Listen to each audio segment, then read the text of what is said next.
जब हैप्पी होता है मैं बोलूँगी सौरभ खुश है तू, हैप्पी हूँ मैं। सौरभ तू उदास है, हैप्पी हूँ मैं। ये क्या होता है यार? हैप्पी हूँ मैं, उदास हूँ मैं, ऐसे होना चाहिए। तो ये तेरा हैप्पी नहीं होता, तेरा हैप्पी होता है हा हा हा हा हा हा हा हा हा, और तेरा सैड होता है तू पागल हो रही होती है, तू दिमाग चढ़ जाती है। At least I'm alive. ऐसे नहीं, मैं सैड हूँ, मैं हैप्पी हूँ। सो इस एपिसोड में हम आपके दिए कई क्वेश्चंस को आंसर करने वाले हैं। The thing you are most thankful for. Actual में बहुत सारी चीजें हैं जिनको मैं इक्वली रखता हूँ कि अगर ये नहीं होता तो बहुत बुरा होता। जैसे name a few. जैसे मेरी फैमिली, Ouch. जो मतलब जिस तरीके की हमारी पेरेंटिंग है, जो हमारा रिलेशनशिप है, ये हमारे खुद के कैरेक्टर के डेवलपमेंट के लिए बहुत ज़्यादा ज़रूरी था। तो ये एक चीज़ है। और एक चीज़ मेरे को ये भी लगती है, जैसे हमारे पास एक प्लेटफॉर्म है, एक ऑडियंस है, लोग हमारे को प्यार करते हैं, वो हमारे को देखते हैं, कुछ सीखते हैं। ये चीज़ हर एक के पास नहीं होती। ये अपॉर्चुनिटी मेरे को बहुत ज़्यादा वैल्यूएबल लगती है। लाइफ में मेरी मीनिंग बहुत कम होता अगर मैं इतनी ज़्यादा लाइफ चेंज नहीं कर पाता लोगों की। How to develop detachment. इसका मेरा सीधा सीधा सॉल्यूशन है जो गीता में दिया गया है। स्टार्ट करो विद योर सेंसेस। सेंसेस से स्टार्ट करने का मतलब क्या है? अपनी कंजम्पशन को तुम्हें बदलना है। जो तुम खा रहे हो, जो तुम देख रहे हो, जो तुम टेस्ट कर रहे हो, जो तुम टच कर रहे हो, जब तुम अपने सेंसरी इंफॉर्मेशन को चेंज कर देते हो, जो भी, क्योंकि सेंसेस क्या कर रहे हैं? सेंसेस यही इंफॉर्मेशन हमारे माइंड को फीड कर रहे हैं। तो हमें डायरेक्ट यहाँ को चेंज नहीं करना, हमें चेंज करना है पहले सेंसेस को। और मेरे हिसाब से डिटैचमेंट के लिए तुम एक डेथ को भी एक्सेप्ट करना ज़रूरी है। जैसे जब हमारी दादी की डेथ हुई थी उस टाइम पे मैंने बहुत डिटैच फील किया कि ओके ऐसे कोई चला जाता है। इतने करीब से तुम किसी की डेथ को देखते हो तो तुम समझ पाते हो कि ओके ये मेरा भाई है, आज मेरे साथ है, पता नहीं हम कल होंगे नहीं होंगे, पता नहीं इस बंदे से। जैसे अगर हम किसी रिलेटिव से भी मिलते हैं तो मेरे दिमाग में हमेशा ये क्वेश्चन आता है पता नहीं मैं लाइफ में इससे कितनी बार मिलूंगी, तो जब मैं मिल रही हूँ मैं प्यार से मिलूँ इससे।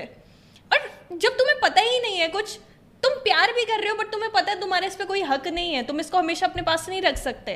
ठीक है, नेक्स्ट। क्या आप लोग मूवी देखते हो?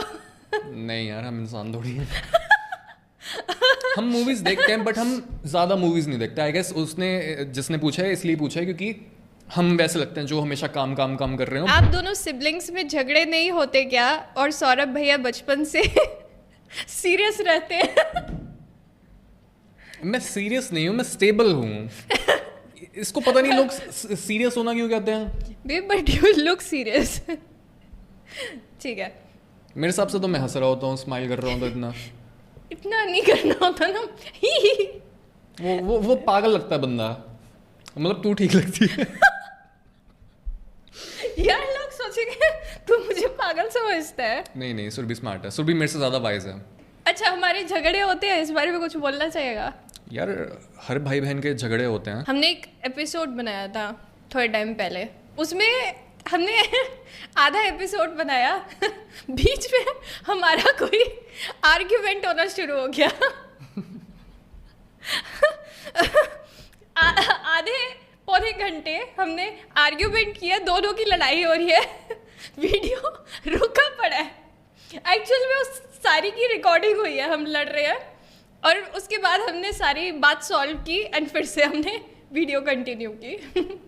बट बात यह है कि हम लड़ाई के बाद भी हमें पता होता है जस्ट बिकॉज हमें साथ में काम करना है, और साथ में काम अगर ना भी करना हो, कोई समझो हमें वीडियो नहीं भी बनानी, बट फिर भी हमें पता होता है कि जस्ट बिकॉज लॉन्ग टर्म में इस बात का कोई सर पैर नहीं है, तो हम बहुत जल्दी उसको रिजोल्व भी कर लेते हैं। हाँ, मतलब हमारी लड़ाई होती रहती है, लड़ाई भी नहीं, आर्ग्यूमेंट होती है। या देखो ठंड लग रही है क्या? थोड़ी सी। तो बोल देना।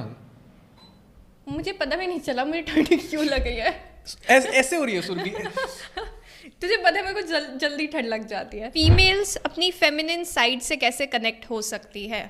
अपनी फेमिनिन साइड से कनेक्ट होने के लिए सबसे पहली चीज़ मुझे लगता है कि एक चीज़ जो लड़कियां कर सकती है, पूरे दिन के बाद जब आप एंड कर रहे हो डे को, उसको एक न्यूट्रल या हैप्पी वे में एंड करो उसको। जैसे मैं पूरे दिन कुछ भी कर रही हूँ, मेरे दिमाग में बहुत सारी टेंशन होती है, बट मैं चाहती हूँ कि ठीक है मैं डे को एक एंड करूँ अच्छे नोट पे, तो मैं ये तो वॉक पे चली जाती हूँ, अपनी पसंद के गाने सुन लेती हूँ, कुछ ऐसी चीज़ अपने लिए कुक कर लेती हूँ जो मुझे अच्छी लगती है, कभी मैं झूले झूल रही होती हूँ बच्चों के साथ। सो डे को एंड करना अच्छे नोट पे ज़रूरी है, क्योंकि जब आप स्ट्रेस्ड आउट होते हो तो आप अपनी फेमिनिन साइड के टच में नहीं हो, आप अपनी मैस्कुलिन साइड के टच में, आपका कॉर्टिसोल वैसे ही बढ़ा हुआ है। दूसरी चीज़, फेमिनिन साइड को एक्सेस करने के लिए आपको अपने अराउंड ऐसे लोग चाहिए जो आपको स्ट्रेस आउट ना करें, आपको फालतू में आपके ऊपर काम ना डाले इतना, क्योंकि ऐसे लोग हैं आपके अराउंड जो आपको स्ट्रेस कर रहे हैं, आपसे बहुत ज़्यादा काम करवा रहे हैं, आपको ड्रेन कर रहे हैं आपकी एनर्जी को, तो आप फेमिनिन साइड से कनेक्ट नहीं हो सकते। एंड मेडिटेट करो, एक्सरसाइज करो, अच्छा फूड खाओ, अच्छे लगो, अच्छे कपड़े पहनो, क्योंकि जैसा आप, अगर आप फेमिनिन लग रहे हो आप फेमिनिन फील करोगे। और अपनी हेल्थ को ऑप्टिमाइज करना, हाँ। ये भी बहुत ज़रूरी होता है। चाहे मैस्कुलिनिटी की हम बात करें, फेमिनिनिटी की, एक इंसान अपनी बॉडी में सबसे ज़्यादा अच्छा तभी फील करता है जब उसकी हेल्थ बेस्ट होती है। I am in 10th class now. My family's financial condition is weak. So what should I do to change that? पढ़ाई के साथ साथ अगर देखो कोई वैसी जॉब तो मिलेगी नहीं जो जिसको आप ज़्यादा टाइम दे सको, तो मेरे हिसाब से कुछ फ्रीलांसिंग हम यहाँ पे सोच सकते हैं कि कोई भी ऐसी स्किल बहुत जल्दी जो डेवलप हो सके, हाँ, और आप ऑनलाइन जाकर किसी को वो सर्विस प्रोवाइड कर सको। बहुत सारी ऐसे वेबसाइट्स होते हैं जहाँ पे आप अपना फ्रीलांस ऑफर कर सकते हो सर्विसेज। और मुझे लगता है सेल्स एक ऐसी चीज़ है जो बंदा कर सकता है और उसमें ज़्यादा कमीशन कमा सकता है। अगर आपको अपनी फाइनेंशियल कंडीशन को ठीक करना है तो आप कोई ऐसी जॉब कर सकते हो जब आपकी पढ़ाई हो जाए, जब आप ले सकते हो ऐसी जॉब।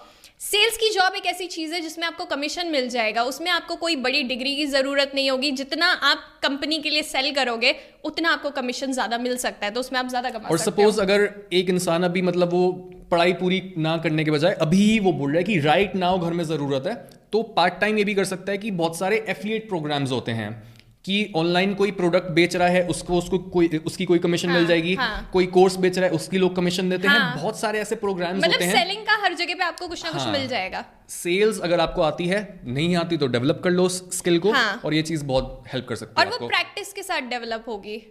आपके लेफ्ट हैंड पे क्या लिखा है सर? अरे यार Please बता दे कितनी यार। बार बताऊं मैं? प्लीज दोबारा बता। कि उपनिषद में एक पीस इन्वोकेशन होती है। जैसे कोई भी गुरु जब भी कोई डिस्कोर्स स्टार्ट करता है, वो गुरु पहले पीस इन्वोकेशन, कोई प्रेयर बोलता है। इससे होता क्या है, मतलब ये हमारे उपनिषद में, वेद में ये समझाया गया है कि जब भी मैं कुछ बोलता हूं तो सिर्फ मैं बोल नहीं रहा, मैं सुन भी रहा हूं, मेरा मन उस चीज को कैप्चर कर रहा है। तो यहां पे उन्होंने वैसी एक बात बोली है ताकि वो खुद को रिमाइंड करा पाए। अस्तो मां सद्गमया तमसो मां ज्योतिर्गमया मृत्योर्मा अमृतम गमया। इसका मतलब होता है take me from untruth to truth, take me from darkness to light, take me from death to immortality. तो ये बेसिकली मैं भगवान को सिर्फ नहीं बोल रहा हूं, ये मैं अपने आप को भी बोल रहा हूं। ये रिमाइंडर है। तो एक गुरु हमेशा स्टूडेंट्स के माइंड को सही प्लेस पे लाने के लिए, एक अच्छा गुरु हमेशा पहले ये प्रेयर बोलता है। नेक्स्ट क्वेश्चन, क्या हर इंसान को नमस्ते करना चाहिए या उसके पैर को छूना चाहिए? ये क्वेश्चन मेरा भी था जब मैं एक टीनेजर था। मेरे को हमेशा ये लगता था कि अगर एक इंसान मेरे से बस पहले पैदा हुआ है बट वो हर तरह से खराब है, अगर उसका एटीट्यूड बेकार है, उसकी सोच बेकार है, वो मेरे को प्यार नहीं कर रहा है, तो मैं क्यों ऐसे इंसान को रिस्पेक्ट दूं जस्ट बिकॉज तू मेरे से पहले आया है? नो। बट ओवर टाइम मैंने ये रियलाइज किया है, एक वाइज इंसान का काम होता है उससे भी कुछ ना कुछ लेना और उसको अपनी लाइफ में इनकॉर्पोरेट करना। बट अगर पैर छूने की, नमस्ते करने की बात आ रही है तो ये करने की हर एक से ज़रूरत नहीं होती है। पैर छूने का मतलब है, नमस्ते करने का मतलब है कि हम उसको ये दिखा रहे हैं कि हम तेरे से कुछ ले रहे हैं, मतलब तू मेरे से बड़ा है और तू मेरे को कुछ दे सकता है, मैं आपके आगे झुक रहा हूं और मेरे को कुछ आपसे विजडम चाहिए, आपसे नॉलेज चाहिए, आपसे प्यार चाहिए। हाँ, या कुछ ना बट कुछ। कई लोगों को ये दिखाना नहीं होता, आप बिना दिखाए भी उनसे वो ले सकते हो। तो अगर आपकी फैमिली में, क्योंकि ये फैमिली में भी देखना होता है कि अगर मैं अपने मामा का, अपना चाचा का, कोई भी ऐसा इंसान है जो बहुत क्लोज है, उसके पैर ना छूं या फिर उनको इग्नोर करने लग जाऊं, तो कई बार ये होता है कि आपके पेरेंट्स भी बुरा मान सकते हैं।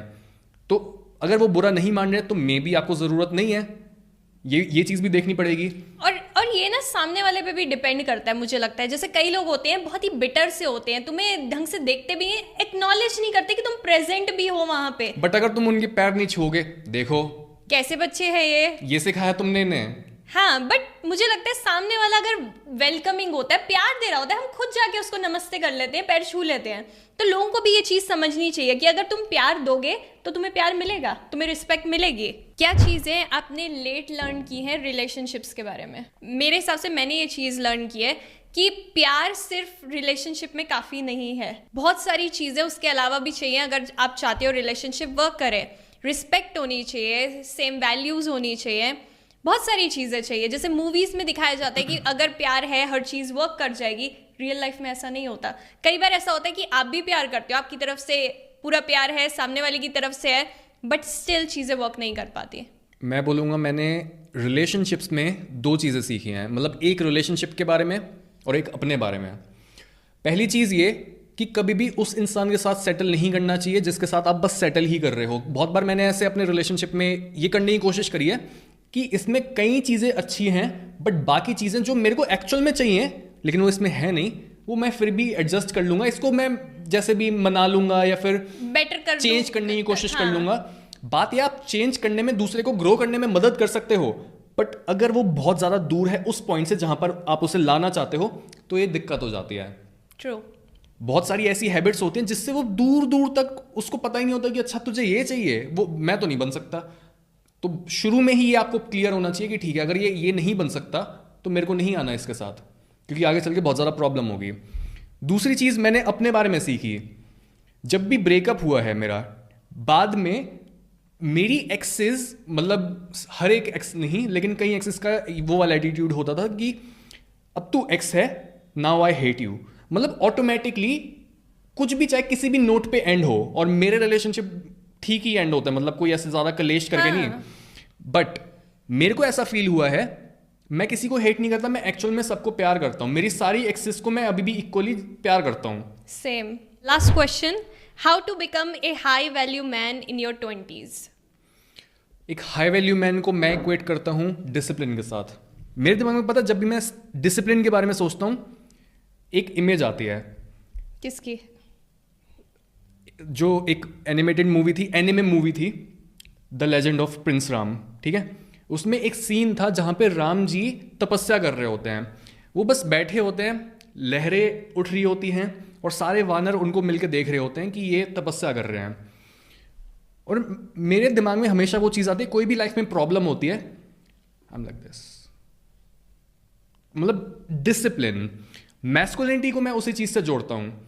तो जो भी हाई वैल्यू मेल है उसकी लाइफ में ये होना चाहिए कि ड्यूटी अपनी पूरी करनी है, चाहे कुछ भी हो रहा हो, ठीक है, आसपास चाहे कुछ भी हो रहा हो। मेरे को बॉडी बनानी है, मेरे को ज़्यादा पैसे कमाने हैं, मेरे को लड़कियों की रिस्पेक्ट करनी है, मेरे को नॉलेज गेन करनी है, बुक्स रीड करनी है, जो भी चीज़ें मेरे को बेटर बनाती हैं मेरे को वो करनी है। मेरे को और किसी की बात नहीं सुननी, मैं बस अपने में ही मस्त हूँ। उसका मतलब होता है हाई वैल्यू मैस्कुलिन। जैसे तूने यहाँ पे बोला, श्री राम जो है बहुत अच्छा फिगर है मैस्कुलिनिटी के लिए। सीता जी ने एक लाइन बोली थी जो मेरे हार्ट के बहुत क्लोज है। जब राम जी को बोला जाता है आपको वनवास के लिए जाना है, तो सीता जी को वो बोल रहे होते हैं कि आप यहीं रुक जाओ, इनको जाने दो। कहती है नहीं, जहाँ मेरे स्वामी जाएंगे मैं वहीं जाऊंगी। I was like, wow. So that's all for this episode. अब हम मिलेंगे आपसे अपने नेक्स्ट एपिसोड में। और अगर आप चाहते हो कि हम ऐसे और Q&A वीडियोस बनाएं तो कमेंट्स में हमें बताओ।